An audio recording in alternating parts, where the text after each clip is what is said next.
ഇപ്പം നമ്മുടെ സാലറി കൂടുന്നതിനനുസരിച്ച് തന്നെ നമ്മുടെ ചിലവും കൂടുന്നുണ്ട്. ഒരു ലൈഫ് സ്റ്റൈൽ ഇൻഫ്ലേഷൻ എന്നൊക്കെ നമുക്കിതിന് പറയാം. അപ്പം സത്യം പറയുകയാണെങ്കിൽ ഈ ലൈഫ് സ്റ്റൈൽ ഇൻഫ്ലേഷൻ നമുക്ക് എങ്ങനെ മറികടക്കാൻ പറ്റും? അല്ല, ലൈഫ് സ്റ്റൈൽ ഇൻഫ്ലേഷൻ ഡെഫിനറ്റ്ലി ഉണ്ടാവും. കാരണം വെച്ചാൽ നമ്മുടെ എല്ലാവരുടെയും ലൈഫ് നന്നാവും തോറും നമുക്കും കുറച്ച് അഭിവൃദ്ധിയൊക്കെ വരുമല്ലോ. അപ്പോൾ നമ്മൾ പണ്ട് ചിലപ്പോൾ നമ്മൾ പറയും ഞാൻ ബസ്സിനാണ് പോയിരുന്നത് എന്ന് പേരൻസ് പറയും, ഇവൻ കാറിനാണ് പോകുന്നത്. ചിലപ്പോൾ ഇപ്പോൾ കാറിന് പോകണത് ഒരു ആവശ്യമായി മാറും. ഇപ്പോൾ ഒരു സാധാരണ ഒരു ജോലിയുള്ള ആൾക്കാണെന്നുണ്ടെങ്കിൽ ഒരു കുട്ടിയൊക്കെ ഉണ്ടായി കഴിഞ്ഞാൽ ഒരു കാറ് ഇപ്പോഴത്തെ അവസ്ഥയിൽ ഓൾമോസ്റ്റ് നെസസിറ്റിയാണ് ഇപ്പോഴത്തെ ഒരു സിറ്റുവേഷൻ പറഞ്ഞു കഴിഞ്ഞാൽ. അപ്പോൾ അതിനുവേണ്ടി ചിലപ്പോൾ EMI എടുക്കേണ്ടി വരും. അതും ശരിക്കും പറഞ്ഞാൽ ഒരു നെസസിറ്റിയാണ്. അപ്പോൾ അങ്ങനെ ഒരു ലൈഫ് സ്റ്റൈലിൽ ഒരു ഇൻഫ്ലേഷൻ വരും. ഇപ്പോൾ നമ്മൾ പറയും ഇൻഫ്ലേഷൻ ഇപ്പോഴത്തെ അവസ്ഥയിൽ 6%, 7%, ഇപ്പോൾ എനിക്ക് തോന്നുന്നു 3% ഒക്കെയാണെന്ന് പറഞ്ഞു നാഷണൽ ഇൻഫ്ലേഷൻ പറഞ്ഞേക്കുന്നത്. കേരളത്തിൽ ഇൻഫ്ലേഷൻ അതിനേക്കാളും കൂടുതലാണ്. അപ്പോൾ പക്ഷെ അതല്ല ശരിക്കും ഒരാളുടെ ഇൻഫ്ലേഷൻ എന്ന് പറഞ്ഞാൽ. ചിലപ്പോൾ ഒരാൾ ബാച്ചലറായി നിൽക്കുന്ന സമയത്ത് ആൾക്ക് മാസത്തെ ചിലവ് ചിലപ്പോൾ ഒരു 3000 രൂപ ആയിരിക്കും. ഇനി കോളേജിൽ പഠിക്കുന്ന ടൈമിൽ ഇനി ആൾ ജോലി കിട്ടി ബാച്ചലറായി നിൽക്കുന്നു. ആ സമയത്ത് പുള്ളിക്ക് മാസ ചിലവ് 10000 രൂപ ആയിരിക്കും. ശമ്പളമുണ്ട്, ചിലപ്പോൾ ആൾ പേയിങ് ഗസ്റ്റായിട്ട് നിൽക്കണം, അല്ലെങ്കിൽ ഫ്രണ്ട്സിൻ്റെ ഒപ്പം ഹോസ്റ്റലായിരിക്കും നിൽക്കുന്നത്. അപ്പോൾ ഇതെല്ലാം അതിന് 10000 രൂപ ആയിരിക്കും. ഇദ്ദേഹം തന്നെ ഒന്ന് കല്യാണം കഴിച്ച് കഴിഞ്ഞാൽ സ്വന്തമായിട്ട് ഫ്ലാറ്റ് എടുക്കണം. അപ്പോൾ മാസ ചിലവ് 50000 രൂപ. അപ്പോൾ ശരിക്കും പറഞ്ഞാൽ 10000 രൂപ 50000 രൂപയ്ക്ക് അല്ലെങ്കിൽ 30000 രൂപയ്ക്കെങ്കിലും ചിലവ്. കാരണം ഫ്ലാറ്റിന് തന്നെ ചിലപ്പോൾ 20000 രൂപ റെൻ്റ് ഉണ്ടാവും. പിന്നെ വീട്ടു ചിലവും കൂടി പറഞ്ഞിട്ട് അപ്പോൾ ഒരു കുട്ടിയും കൂടി ആയിക്കഴിഞ്ഞാൽ 50000 എത്തി. അപ്പോൾ ഈ പറഞ്ഞ ട്രാൻസാക്ഷൻ നടക്കുന്നത് ഏകദേശം ഒരു 4-5 കൊല്ലത്തിനിടയിലായിരിക്കും. ഇപ്പോൾ ബാച്ചിലർ ടു ജോലി ചിലപ്പോൾ പെട്ടെന്ന് നടക്കും. പക്ഷേ ജോലി ടു ഹാവിങ് ചൈൽഡ് നടക്കാൻ പോകുന്ന 5 വർഷത്തിനുള്ളിലായിരിക്കും. അപ്പോൾ ചിലപ്പോൾ 10000 ഒറ്റയടിക്ക് 50000 ചിലവ് വരുന്നു. 5 ടൈംസ് ആയി. ഇത് നോർമലായിട്ട് സംഭവിക്കാവുന്ന ഒരു കാര്യമാണ്. ഇപ്പോൾ ഒരു കുട്ടികളൊക്കെ ആയി കഴിഞ്ഞാൽ ഈ ചിലവ് വരും. അപ്പോൾ ഇത് വേറെ സിറ്റുവേഷനൊന്നും നമുക്കില്ല. അതിന് ഇനീഷ്യലി നമുക്ക് നന്നായിട്ട് സേവ് ചെയ്ത് വയ്ക്കാം.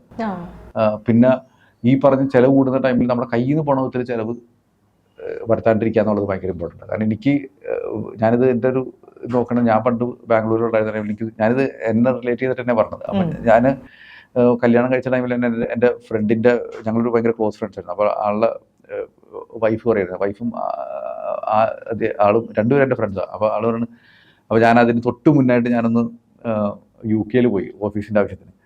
അപ്പോൾ ആള് ഞാൻ തിരിച്ച് വന്ന ടൈമിൽ പുള്ളിനോട് പറയുന്നത് ഞാനെല്ലാം പൗണ്ടിൽ കൺവേർട്ട് ചെയ്തിട്ട് പറയും 3 രൂപ. അപ്പം ഇതൊക്കെ ജസ്റ്റ് തുടങ്ങിയിട്ടുള്ളൂ, കല്യാണം കഴിക്കല്ലേ, ശരിയായിക്കോളൂ. അപ്പോൾ എനിക്കത് ശരിക്കും മനസ്സിലായി. കാരണം ഞാനന്ന് ഒരു പേയിങ് ഗസ്റ്റായിട്ടാണ് നിന്നിരുന്നത് ഒരു ഹോസ്റ്റലിൽ. അന്നൊരു പെട്ടെന്ന് ഞാനിങ്ങനെ വീടെടുത്ത് മാറിയപ്പോൾ തന്നെ ഞാനന്ന് പേയിങ് ഗസ്റ്റ് 2500 രൂപ കൊടുത്തിരുന്നത്. അത് ഒറ്റയടിക്ക് 17000 രൂപ റെന്റ്. അപ്പോൾ ഇതെല്ലാം നടക്കുന്നത് 2 മാസത്തിനുള്ളിലാണ് ഈ പറഞ്ഞത്. സോ ദാറ്റ് വാസ് എനിക്ക് ഡൈജസ്റ്റ് ചെയ്യണേക്കാൾ അപ്പുറത്തായിരുന്നു എന്നെ സംബന്ധിച്ച് പറഞ്ഞാൽ. പിന്നെ നമ്മുടെ പണ്ട് നമ്മൾ ആന്ധ്ര മെസ്സിൽ പോയിട്ട് മീൽസ് കഴിച്ചതിന് പകരം ഇത് പിന്നെ നന്ദിനി എന്ന് പറഞ്ഞിട്ട് ആന്ധ്ര റെസ്റ്റോറൻറ്റ് അവിടെ നിന്ന് മീൽസ് കഴിക്കാൻ തുടങ്ങി. So it's a big huge change ഈ പറഞ്ഞു. അപ്പോൾ ഇതൊരു കറക്റ്റായിട്ട് നടക്കണ ഒരു കാര്യം. അപ്പോൾ ബി കോൺഷ്യസ് ആൻഡ് പാർട്ട്ണറായിട്ട് have a sharing with this. ഇങ്ങനത്തെ ഒരു കാര്യം ഭയങ്കര ഓപ്പണായിട്ട് രണ്ടുപേരും കൂടി പറഞ്ഞ് അവനവൻ്റെ അഫോർഡബിലിറ്റിക്ക് അനുസരിച്ച് ജീവിക്കാൻ തുടങ്ങി കഴിഞ്ഞാൽ ഈ പ്രശ്നം ഒരു പരിധി വരെ നമുക്ക് മാനേജ് ചെയ്യാൻ പറ്റും. പക്ഷേ ഈ പ്രശ്നം എക്സ്ട്രീം. അതേപോലെ തന്നെ നമ്മുടെ ഈ സമ്പാദ്യശീലം ഒന്ന് സെറ്റാക്കി കഴിഞ്ഞാലും ഈ ഒരു ഇൻഫ്ലേഷനിലേക്ക് നമ്മൾ വരാതിരിക്കില്ലേ? വലിയൊരു അല്ല, ഇൻഫ്ലേഷൻ ഡെഫിനറ്റ്ലി വരും. പക്ഷെ സമ്പാദ്യശീലമായി കഴിഞ്ഞാൽ നമുക്ക് ചെയ്യേണ്ട ഒരു വലിയ ടെൻഷൻ ആവില്ല. അപ്പോൾ ഉദാഹരണം പറഞ്ഞാൽ നമ്മൾ ഇതൊക്കെ പറയാനേ ഉള്ളൂ, ഇതൊക്കെ എങ്ങനെ ചെയ്തെടുക്കുന്നുള്ള വിഷയം. കാരണം വെച്ചാൽ ഇപ്പോൾ ചിലപ്പോൾ ഒരു ജോലി കിട്ടി നമുക്ക് ചിലപ്പോൾ ഒരു 20000 രൂപയ്ക്ക് ശമ്പളം ഇപ്പോഴത്തെ അവസ്ഥയിൽ പറഞ്ഞത്, അല്ലെങ്കിൽ ഒരു 50000 രൂപയ്ക്ക് ശമ്പളം. അപ്പോൾ ആ ടൈമിലൊക്കെ നമുക്ക് വേണമെന്നുണ്ടെങ്കിൽ 75% നമുക്ക് സേവ് ചെയ്യാം കല്യാണം വരെയൊക്കെ.